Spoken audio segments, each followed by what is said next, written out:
Hi, my name is Clinton, and I want to tell you about baseball. Primarily, how watching the game with others is my absolute favorite thing in this world. Did you know baseball's origins are actually linked to ancient Egypt? But it's widely known to have begun as stickball games like cricket in England during the 18th century. Here in America, baseball took off in the 1800s with the New York Knickerbocker Baseball Club, now commonly known as the National Basketball Association's New York Knicks. The New York Knickerbocker Baseball Club, I just love saying that name, are accredited with making the rules of the game as far as the number of outs in each game and where the foul lines are. In 1846, these rules were used in the first official baseball game. Now it's called Major League Baseball, founded in 1903 when the National League and American Leagues merged together.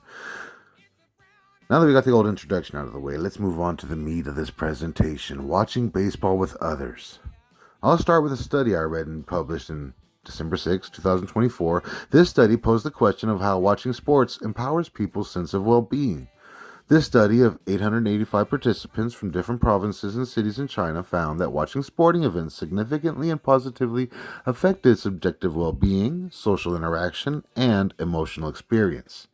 I personally regard this to be true. You see, the first time I had an emotional experience was listening to a baseball game, my hometown San Diego Padres on the radio, grandfather's garage while he worked on his projects. I heard the voices of Jerry Coleman, Tucker, drive left center field in the air, coming on quickly, Finley, he's under, he's got it, and the Padres drape the National League flag around their shoulders for 1998. Oh, Tucker! and Ted Leitner.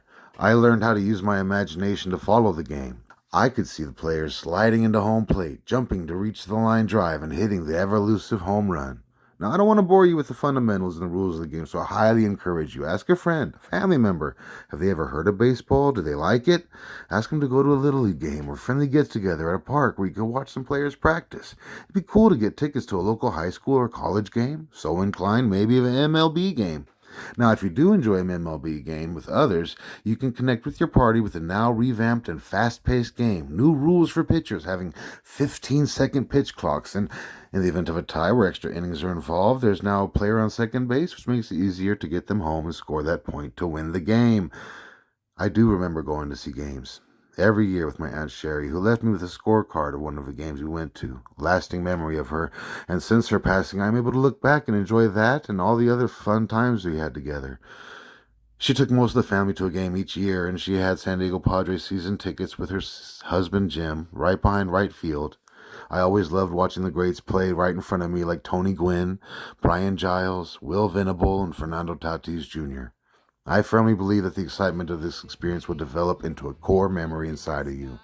Not only will the enjoyment of watching players trying their best to win the game that they love will stimulate you, but the connection with the person next to you, the one who may be your favorite, that feeling will stay with you forever.